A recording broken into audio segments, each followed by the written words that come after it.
Honey, welcome to my diary. Here we talk about whatever I want to, and today I wanted to give a quick update to my braid locks. We're in month 5 of 12. As you know, I'm using this as a long-term protective style. I don't want my hair to be totally locked. I'm just overwhelmed and tired with waist length hair, and I feel like I put in a lot of effort for about a decade and I need a break. So here we are in 5 months into my break and I'm still loving it. I do miss my fro. I miss looking in the mirror and seeing big hair and just loving it for all it is, but I also have been really enjoying having this hairstyle, looking good when I wake up in the morning. Just, like there's nothing like that. And I just recently retwisted maybe 2 days ago, so thought I would give a little update. I haven't changed very much, but I did change a couple things and thought that I should just kind of update on them a little bit. So the first change is I did complain about there was one braid here that was together at the root and it kind of was about this skinny and the root was pretty thick and it was kind of starting to just stick out like this and you couldn't really twist it down. It was like there was just really nothing going for it. So I undid that one and rebraided it into 2 braids. So that's what you're seeing here is we've got braid number 1 and then I was ended up with this. And as you can see, this braid did not stay in. This braid was like, this isn't a braid. And that's because this hair right here is the 3B. When I say I have 3B, 3C, I'm talking about the 3B is lining the head. And it's really silky and it kind of just does its own thing. And often it like turns out really well. I'm putting some water on my hair so I can show you. Basically, I just decided like, whatever, dude, you want to just be out, you want to do your own thing, let's do this. Because you can be a little curly Q here. It doesn't really matter. It kind of looks like the ends anyway. And it hasn't bothered me yet. You know what I mean? I've been able to just put water on it and it kind of just hangs there and does its own thing. It doesn't really bother me. Right when I did the first 2 though, let me say when I first put those 2 braids in, they were like out like 2 antennae just doing their own damn thing. And I was like, I'm hoping that adjusts itself, and it did. After I washed and like continued on, it after I slept on it a few days, they both are laying down. It looks really great. I did not do anything to the ones here in the back because I just don't care. I'm going to just undo these come December, and it's the nape. Like that's never my longest hairs anyway. So I'm just kind of like, just glad I'm not doing anything at my nape right now and don't really feel like undoing and redoing anything down there.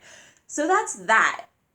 The other thing that I did differently, I did say that I've only been using water and oils, and that's just been kind of whatever oils happen to be around the house at the time.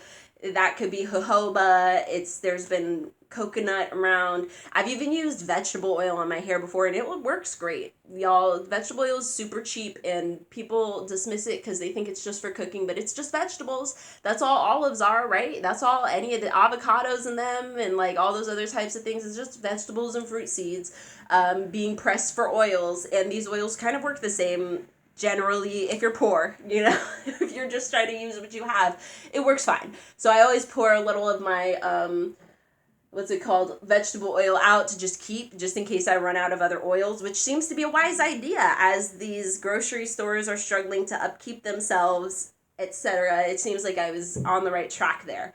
So I did use something a little different. I tried to make a video because I have all my gray hairs mostly grow like right here. A couple, like there's like 1 back here, maybe 2 over here, but for the most part, I got like 7 right here. I tried to use this henna in a bottle, this in a tube, to dye the ones over here. And it kind of worked, but it kind of didn't also. It was a little like, I left it in overnight and some of them turned brownish, which it turned brown. It turned brown, but I think my husband adequately described it when he said, like he just looked at me that night and he like leaned in and he was like, do you have a Barbie hair stuck in your hair? And it does look like a random brown Barbie hair because like I said, my gray hairs are like really wiry and they tend to stick out and do their own thing and they lose their curl. Like all the curls back here are so tight, but for some reason the gray hairs are coming in like really loose and wiry and hard. And I'm like, y'all couldn't just come in and be normal. You couldn't just grow in normal and curly Q. You had to come in wiry and sticking out like antennas. So that also probably, that texture contributes to it looking like a Barbie hair, should I say. If you have some nice luxurious gray hairs, maybe that's helping you. So anyways, this barely worked, I will say that. It worked like you can't see just bright silver just flashing in the light, catching sunlight anymore. But it didn't really, like, I missed a bunch. And then, so anyway, my point is I also have this henna, which is the powdered version that you've got to like put together and soak. I forget how it's supposed to go. You're supposed to mix henna with some warm water and form it a paste, and then wait 5 hours, apply the paste, and wash with fresh water when the paste is completely dry. So I do have, you know, some henna that I'm gonna just try and like make into a little paste and smear it on my head. I've been tempted to use hagua, which is the it's a plant from South America that it's technically a really dark blue, but it comes off as black when you, it's like indigo, you know, when you get it deep enough, it will start to look black, but you know it's blue. But it's something they use to dye their skin. They can dye their hair with it. You can dye a bunch of things. I usually use it to dye my skin, but that stuff dyes. Like you put like a piece of it on you and then you wipe it off, there's nothing there. But that's because the color comes in later. So if you accidentally smear some on your arm, wipe it off immediately, you're going to have a smear on your arm for about a week of like bluish tint. So you can see why I'm a little worried about applying something like that right here, where it could just drizzle onto my face, and I could end up with drip marks on my face for a week. Blue drip marks. That it just, you know, it just, I don't know about all that. So I'm going to just go ahead and try to, you know, work with what I have here, make a little bit of a paste, and see what I can manage. Somehow, hopefully, I'll manage and be able to make a little bit of a paste that will continue on. So that's the only thing I've been really adding to my hair, right, lately, is this henna concoction. The one that comes in the tube is red, but this one, when it starts out, is not red.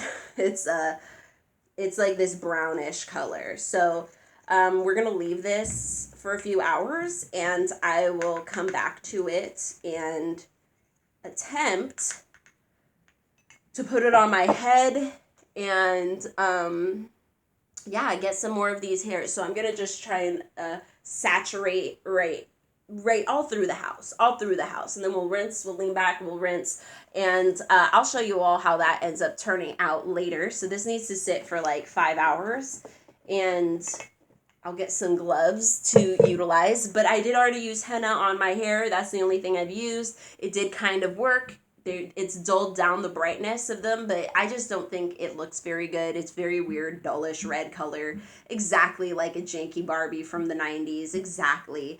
You know that plastic stringy brown hair I'm talking about. So that's what that kind of looks like. But other than that, I have managed to just continue on, and I highly recommend this if you're somebody who's looking for, like, you just need a break, or you're about to go into something that you're like, I'm not going to be able to do my hair for a minute, but I still want to look decent.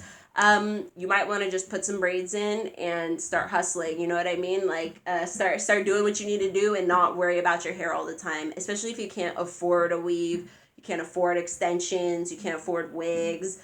It gets expensive. It really does, especially in times like this where people are really struggling to like pay for necessities because of like global issues. Honey, use this hairstyle. But yeah, those are my updates for what's changed since last time. My grid is still visible. You can still see the differences. Oh gosh.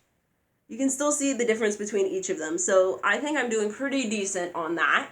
Not that the grid was ever anything I really cared about. But yeah, somehow I managed. Somehow I'm managing, and I really still appreciate this hairstyle, still love it, and recommend it to anybody, especially if you're looking for low, you know, maintenance. If you're somebody who's willing to put in days to, you know, fix your micro twists or interlocking or what have you, then this may not be for you. You know what I mean? You may prefer a different look. But if you're someone like me who genuinely just actually needed a break, this wasn't about switching my hairstyle. It wasn't about finding myself in any other way. I've already found myself through my hair, you know. This was just genuinely about needing a break. You know what I mean? And unlike natural, I can't just be cutting off all my hair and act like that's something. Like, it's just not going to work for me the way it's going to work for somebody who's like paid to do their hair all day. So I needed to be critical. I needed to be honest with myself. Cutting it wasn't really an option to me after all the time I spent growing it and investing into it. So this really works. This really works. This is a year-long protective style that I really think, honestly, I'm going to make it to November, December, and still have this hairstyle, and then just take it out and I'll have my fro back. That's really my hopes. So anyways, that's my 5-month update. Thank you so much for watching. I will make an update on the henna situation. We'll see how that ends up going, putting henna on braidlocs. And yeah, I think I'm actually the next month I hope to have some like decorations in here. I want to put some like something pretty in here, just something pretty to put on my hair and string on each one, maybe a bead or something, I don't know, something cool, so that I can have something fun and flashy in my hair and take advantage of the locks while I have them, because it's almost summertime and gotta enjoy this hair while I keep it. I don't know if I'm gonna do this next year. At any rate, thank you so much for watching, and I will see you next video. May your ancestors and spirit guides be with you at every crossroads.